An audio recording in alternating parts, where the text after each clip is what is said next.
What's up, Dreadheads? Thanks for joining me for another video. If you're new here, welcome to Dread Room, brought to you by House of Wenday. I'm Wenday, a dreadhead of over 15 years, and I create videos on how to grow and maintain dreadlocks using interlocking, crocheting, minimal products, and a whole lot of patience. If that interests you, I invite you to subscribe to my channel and hit the bell.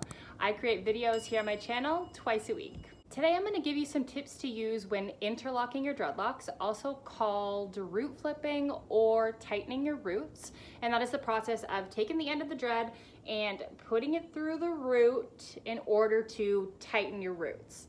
I will be giving these tips specifically meant for Caucasian hair types 1, 2, and 3. So that is hair types straight, wavy, and curly. I'm talking about those ones simply because in my experience of installing and doing maintenance on clients, those are the hair types that I've worked with. I haven't worked with kinky hair, that's type 4. So I can't really say whether these methods are good for that hair or not. So that's just a disclaimer for you. In my opinion, these are some crucial tips to know so that you can avoid making some of the common mistakes that people make that end up ruining their dreads or end up giving them a bad experience. I'll also be making an exciting announcement at the end of this video, so make sure to watch through to the end. So I have had 3 sets of dreadlocks in my lifetime for a total of over 15 years.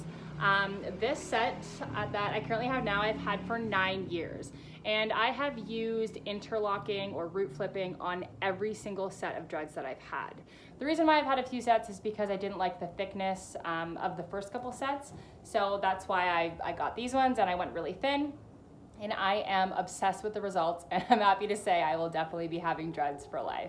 So I think that if you follow my tips carefully that I mentioned in this video, I can guarantee that you will grow a beautiful set of dreadlocks that you can enjoy for the rest of your life. So let's get into it.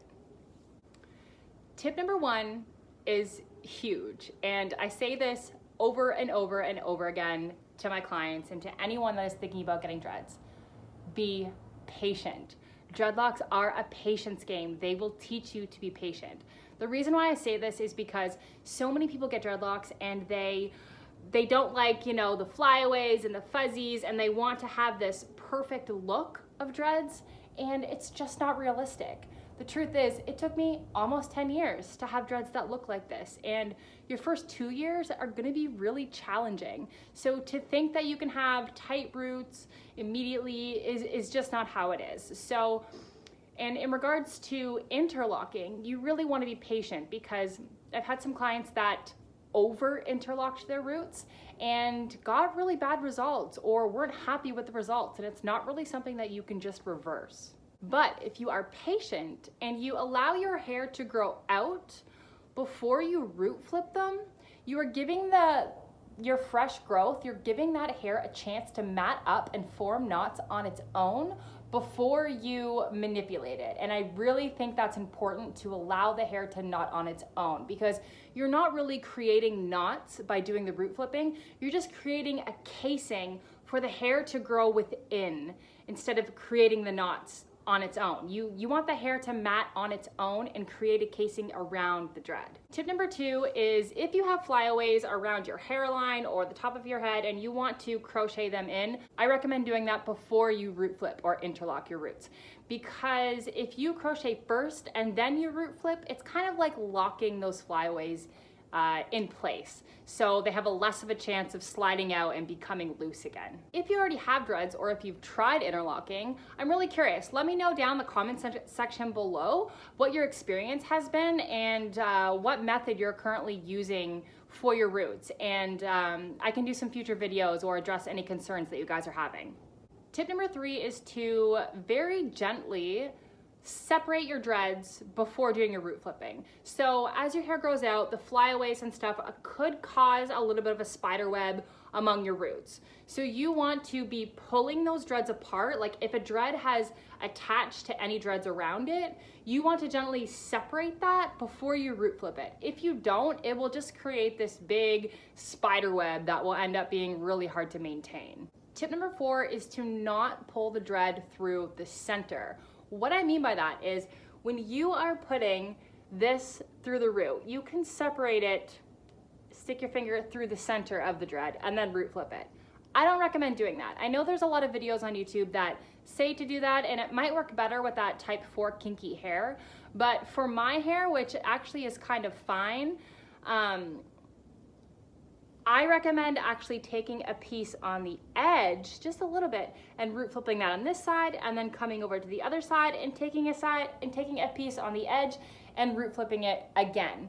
The reason why is because we want to create that casing, so the dread is growing within it. If you go through the middle and then the middle again, and your dreads grow out, they will actually start to look more like braids and less like dreads, because you're not allowing that casing, the space in the middle, for the hair to naturally mat on its own. And that's what you really want to happen. In my next couple of videos, I will be showing you exactly how I separate my dreads and how I do my root flipping. So definitely subscribe to my channel down below so that you don't miss those videos, so that I can give you a hands-on tutorial on what that looks like. You can also check out my most recent dreadlock video here about all the reasons why I love interlocking. Tip number 5 is to only flip through twice. Now, this is how I do it. I know everyone is different, and it can depend on how much growth you have, but you don't want the knots to be super tight to your scalp. It's just not realistic. You want to allow some room there so that hair can mat up on its own, because that's what dreads are. They're mats, they're knots. If you're doing it super tight, like I said before, they might end up looking like braids as they grow out, but they could also end up being too tight to your scalp, which could create irritation of your scalp. It could create breakage, or as the dread grows out, it could create like elbows or weak spots, and you want to avoid all of that. Tip number 6 is to make yourself comfortable. Put on a movie or your favorite show or that online course you bought, or or a podcast or something, because interlocking is something that you can do without a mirror, and you could split it over the course of a week. You could do a little bit here, a little bit there. I've even done it on a bus or in a car, like on a road trip. So take your time and just get used to the process. I definitely recommend having your hair up, putting all your dreads up, starting from the base of your neck, pulling out a dread and root flipping that one, and then moving on to the next, working your way up from the base of your neck. So when you say, if you split it up over a few days, you can just kind of feel where you left off and continue on. Interlocking also doesn't require any tools. I know that there's a lot of dread YouTubers that do use the latched crochet hook to do it, and I mean, you can do that if you want, but I've never used it.